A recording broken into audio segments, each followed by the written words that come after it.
삼성물산 2023년도 3분기 누적 실적을 수르포 회계로 분석하고 연말 매출을 예측해 보도록 하겠습니다. 매출은 7.1% 감소했고 영업이익은 반대로 12.3%가 증가했습니다. 가공비 배부 재고자산 회전율은 29.7회전으로 산출이 됩니다. 내용이 좋았다고 생각하시면 구독, 좋아요 부탁드리고 또한 필요하시면 배속 보시기를 바랍니다. 영국계 행동주의 펀드 펠리셔 캐피탈이 삼성물산을 상대로 행동주의에 나섬에 따라 주가 재평가가 이루어질 것이라는 내용의 기사를 김준희 기자가 국민일보에서 보도를 했습니다. 펠리셔 캐피탈은 지난 6일 현지 시간 연례 손 런던 투자 컨퍼런스에서 삼성물산의 지배구조 개선을 촉구하는 발표 자료를 배포했다. 이들은 삼성그룹의 실질적인 지주사인 삼성물산의 주가와 내재 가치 사이에 250억 달러, 약 33조 원 상당의 차이가 있다고 지적했다.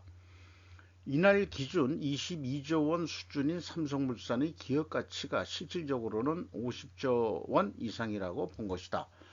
해서 이런 그 가치격차 해소를 위해서 자사주 소각 가속화, 이사회 다각화, 리더십 강화, 지주회사 체제로 재편이 필요하다고 주장했다. 이 정도면은 뭐 우리 국가적으로 표현한다면 내정 간섭인 거죠.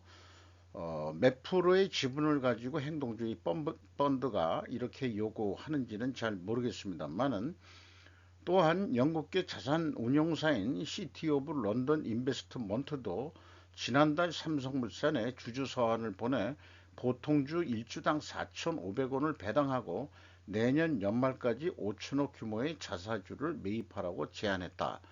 이런 등의 내용들을 보도했습니다. 주주가치 제고라는 것은 이제 뭐 자본주의 사회에서 1순위로 요구하는 그런 사항입니다만은 최근에 그 글로벌 금융 세력들은 또 ESG를 요구를 하는데 ESG 중에서 그 거버넌스, 지배구조 이런 거에 대해서도 실질적인 압력이 들어오고 있는 것 같다. 이렇게 생각이 됩니다. 먼저 원가 회계 손익으로서 그 매출이 18조 6,900억 원대로서 전년보다 7.1%가 감소했습니다. 가공비 배부 재고자산은 14.5%가 증가했습니다. 매출원가가 8.5% 감소해서 더 감소해가지고 매출 총이익이 4.3% 증가했고 판매관리비가 0.7% 증가해서 영업이익은 7,972억 원대로서 12.5%가 증가한 것으로 결산이 됐습니다. 영업이익률 0.7% 상승했고요. 원가 생산성도 0.01포인트 상승했습니다. 그런데 영업이익 외에 영업의 손익의 금액이 무척 크고요. 기타 손익에서 그 기타 이익이 6,900억 원 크게 나오고 있고 또한 그 기타 포괄 손익이 3조 원대 또 이익이 났는데 이것의 내역을 좀 보면은 기타 포괄 손익의 크기가 매우 큰 것은 비유동 금융자산의 공정가치 평가가 크게 변동되기 때문이다. 작년에는 5조 8천 원이 줄었다가 이번에는 3분기 누적적으로는 3조 원이 또 증가한 것으로 이렇게 돼서 아주 1년 사이에 매우 큰 그 총포괄 손익의 이 변동이 있었습니다. 그 변동 크기가 한 8조 8천억이나 되네요. 그러니까 삼성물산의 이 본업으로 하는 것보다도 본업 외에 금융자산 평가 가지고 단기 순이익이 크게 좌우한다. 이렇게 볼 수 있겠습니다. 스루프 회계는 영업이익까지만을 그 범위를 그 분석 대상으로 하고 있고요. 매출에 비례하는 매출 재료비가 10조 원대로서 그 5.9% 감소했습니다. 매출 감소율보다 적게 감소했다는 얘기는 이것은 그 우선은 그 추론이 아니고 가정에 의한 분석이 먼저 했다는 것을 말씀드리겠습니다. 가정을 할 수밖에 없었던 이유는 나중에 말씀드리고요. 그래서 그 수치로는 1.1%가 그 원재료 및 상품 매입 가격이 상승했다 이렇게 결과적으로 나오고, 수르픈율은 0.6% 하락을 했고, 운영 비용은 7조 9천억 원대로서 9.9%가 감소했습니다. 뭐 매출 감소에 따라서 이것도 그 운영 비용이 감소를 한 건지 그렇게 느낌이 오는데요. TOE 생산성은 근데 반대로 0.02포인트가 상승했습니다. 운영 비용을 줄인 게 좀 주요했다 이렇게 보겠습니다. 스루픈율은 0.6% 하락했는데 더 왕창 줄였으니까 한 8.3%를, 그러니까 이익이 난 것은 결국 원가 절감 외에는 다른 이유는 없었다. 이 매출 재료비 성격에서는 이 적자를 봤는데 영업이익이 내려갔는데 결국 운영 비용을 왕창 줄여가지고 이익을 냈다 이렇게 볼 수 있겠습니다. 그래서 슬픈 영업이익은 7,700억 원대로 돼서 12.3% 증가했는데 원가 외액의 영업이익보다는 266억 원이 적은 수치입니다. 이것은 가공비 배부 재고자산이 증가했기 때문입니다. 가공비 배부 재고자산에서 상품, 제품, 반제품 및 제공품 이 네 가지가 692억 원이 증가했습니다. 여기에서 가공 비율을 곱하면은 차이액이 되겠습니다. IMF 공시가 필요한 이유에 대해서 말씀을 뭐 추가하자 그러면은 제품 및 제공품의 변동의 그 표시액이 비정상적입니다.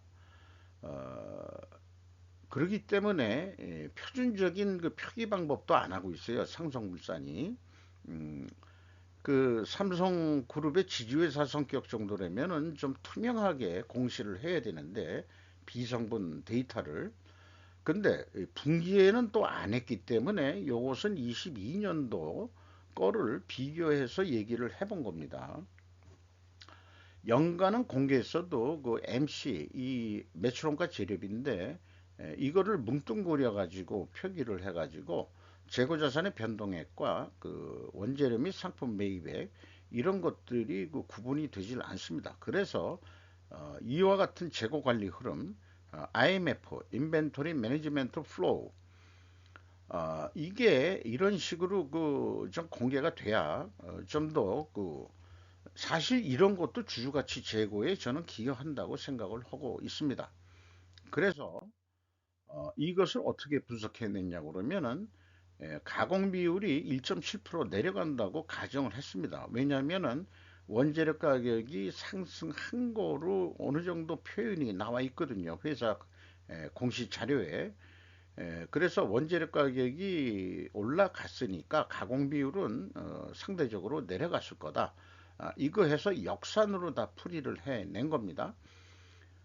총 제조 비용은 그 매출원가를 역산해서 풀어내서 나온 거고요.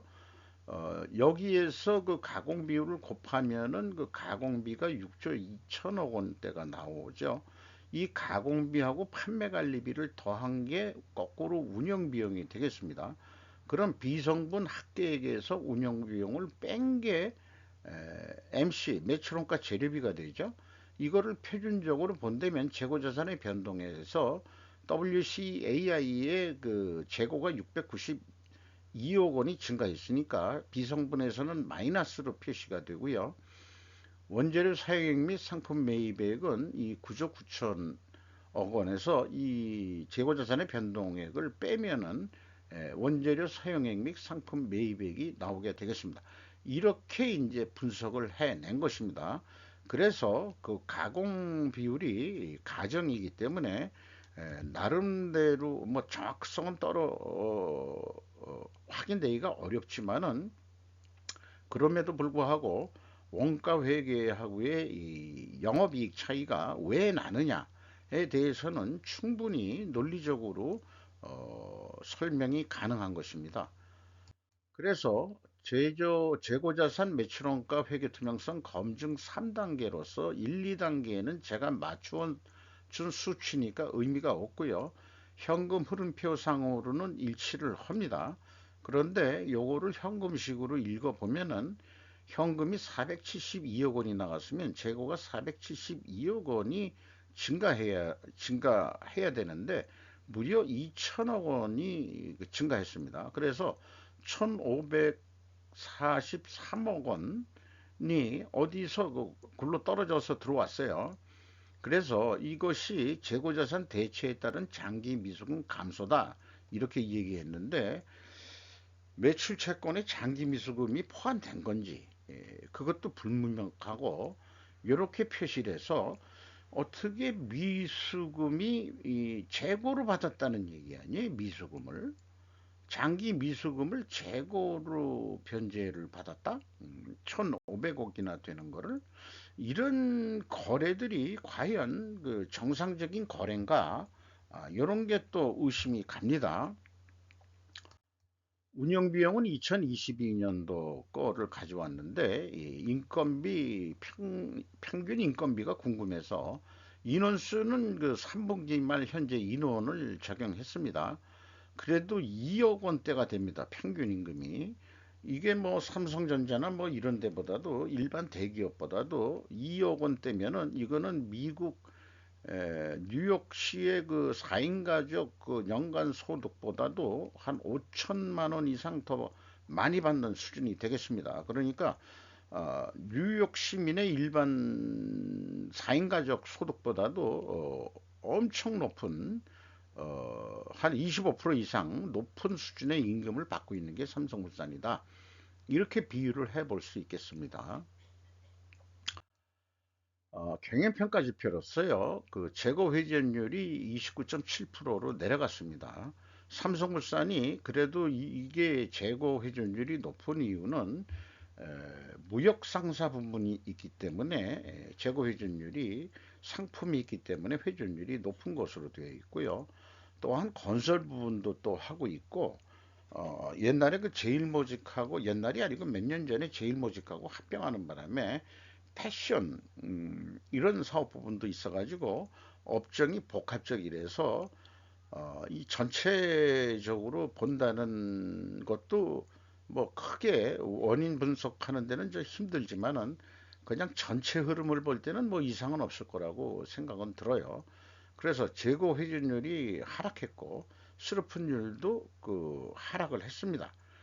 이렇게 동일 방향이면 투명하게 가정을 합니다. 그리고 그 이자 부채 레버리지율은 별로 빛이 없죠. 7.1%로 또 2%나 내렸습니다.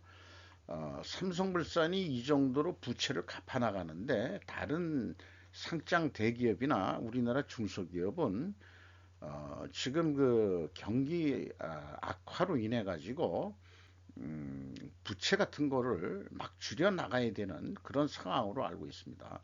원가 절감한다고 해결되는 게 아니고 이자 나가는 것도 큰 비용이니까 어, 그걸 갚아 나가야 되겠죠. 그 차입금을 그 돈을 안 벌리는데 또 어떻게 갚아 나갈 거냐.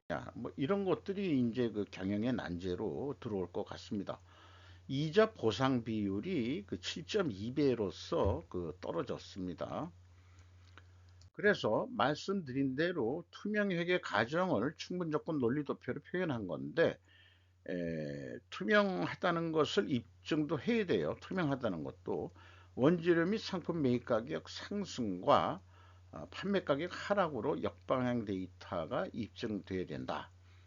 이것이 입증이 되느냐는지 그리고 뭐 필요하면은 그 수량에 의한 재고 회전율을 산출해서 추가 제시를 해야 되는데 건설 부분의 매출액 포션이 또 상당하기 때문에 건설 부분은 사실은 프로젝트 성격으로서 재고 회전율을 적용하기에는 좀 무리가 있어 가지고 이것도 충분한 그 입증 자료로 제시하기는 어려울 거예요. 아마 그 회사에서 제시한다 하더라도 그래서 원재료의 상품 매입 가격이 상승했느냐, 이것을 확인해 보면은 회사가 제시한 거면은 원재료 가격 추이해 가지고 건설 부분만 대부분 얘기를 했고, 그 다음에 이제 원단 요거만 얘기했어요.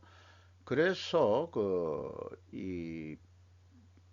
그 가중 평균을 내봤습니다. 단순 평균은 7.4%지만은 상승을 했지만은 가중 평균은 8.1% 상승한 것으로. 그래서 원재료 및 상품 매입 가격, 여기는 상품을 표시한 건 없습니다. 원재료 가격이 상승했다, 이것은 인정이 되고요. 제품 판매 가격은 이 무역 상사 판매 그 상품을 또 표현을 했습니다. 이게 그 가중 평균으로는 10.5% 내려간 거로 되어 있고요. 패션이 뭐 그 가격 차이는 별로 가중 평균으로는 뭐 내려간 건 없다. 내수 수출 단가는 올라갔는데 내수 단가는 내려간 거로. 예를 들어서 같은 옷을 한 번 산다 그래도 내수는 뭐 9만 3천 원짜리를 산다 그러면 그 9만 3천 원짜리가 수출은 그냥 그 재료값만 받는 모양이죠. 그 16,000원. 실제 그러니까 우리나라에서 이 덤핑이 아니고 그 의류 할인 판매 이런 거는 자고는 한 20만 원짜리 옷이다. 그러면은 이런 차이만큼 가격을 깎아도 충분하지 않겠냐, 뭐 이런 생각도 들어가네요. 요거가 전체를 반영하는 건 아니지만 그런 대로 보면은 원재료 가격이 이 제조 비율이 있으니까 한 4.3% 정도 그 가격 인상 요인이 있는데 거꾸로 그 4%를 내렸다. 근데 그 4% 내린 것은 그 38% 포션뿐이 안 된다. 이런 말씀을 드리고 싶어요. 왜 그러냐? 이 판매 가격 내고 그 건설 부분 뭐 이런 데에 이 포션들이 다 더하면은 여기 패션하고 해가지고 38%뿐이 안 됩니다. 그러니까 뭐 어느 정도 입증이 됩니다만 비중은 38% 범위 내에서 입증이 된다. 이렇게 얘기할 수밖에 없겠죠. 원가 회계 개념으로 연말 매출액은 그 23조 4,500억 원을 할 것 같고요. 이 경우 재고가 3분기까지 14%가 증가가 됐는데 그 이 비율대로 계속 증가한다 그러면 1조 원의 영업이익이 나게 되어 있습니다. 반대로 14% 재고를 줄인다고 한다면은 원가 회계는 9천억대로 한 1,550억 원이 영업이익이 안 날 것입니다.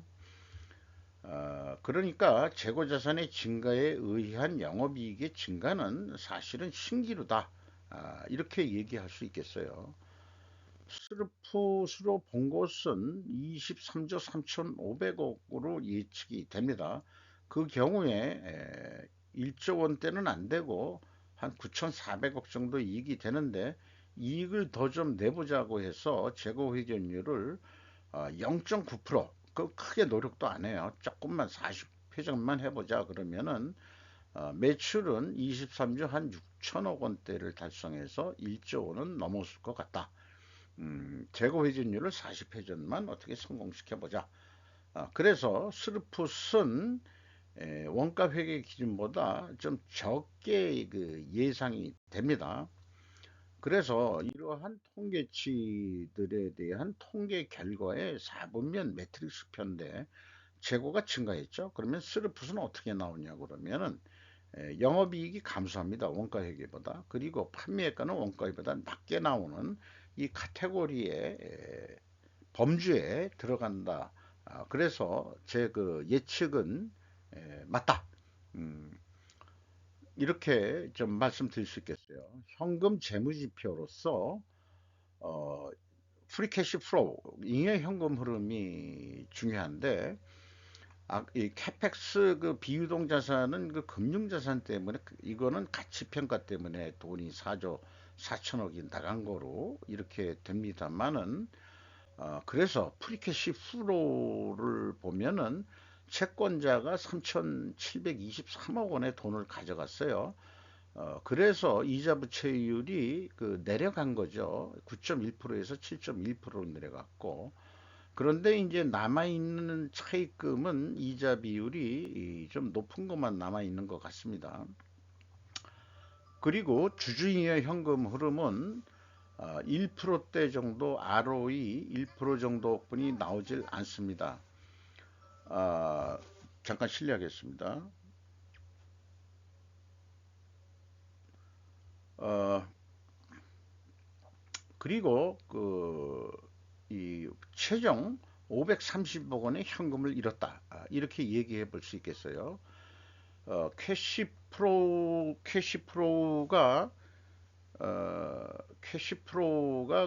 이 캐시 버퍼가 2.4% 정도로 떨어졌고요.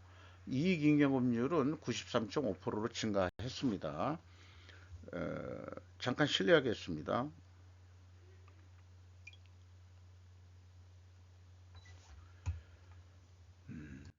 그리고 주가를 보면은 이 12만 4,800원으로서 연초보다 11,300원이 증가했고요. 장부 가격 대비 73%로 떨어져 있습니다. 그리고 이 5% 이상 주주명이 돼 있어요. 여기 이제 삼성물산은 개인 명의로들 쭉 나와 있네요. 이재용 씨, 이부진 씨, 이서연 씨, KCC가 우호 지분으로 계속 들어와 있네요. 외국인이 19.45% 지분 가지고 있는데 네이버 금융정보에서는 노무라 증권이 하나 눈에 띕니다. 다른 데도 많겠지만은 아까 이 첫 그 페이지에서 얘기했지만은 영국의 그 행동주의 펀드가 뭐그 지배구조 개선을 요구한다는 그런 뉴스가 있었는데 그 소액을 투자하고서도 그렇게 행동주의 펀드들은 행동을 한다. 이렇게 좀 얘기할 수 있을 것 같습니다. 우리나라 SM 엔터테인먼트 이 문제도 결국 국내 행동주의 펀드가 소액을 투자해 놓고도 이 실현을 시킨 그런 사례도 있긴 하죠. 이상 마치도록 하겠습니다.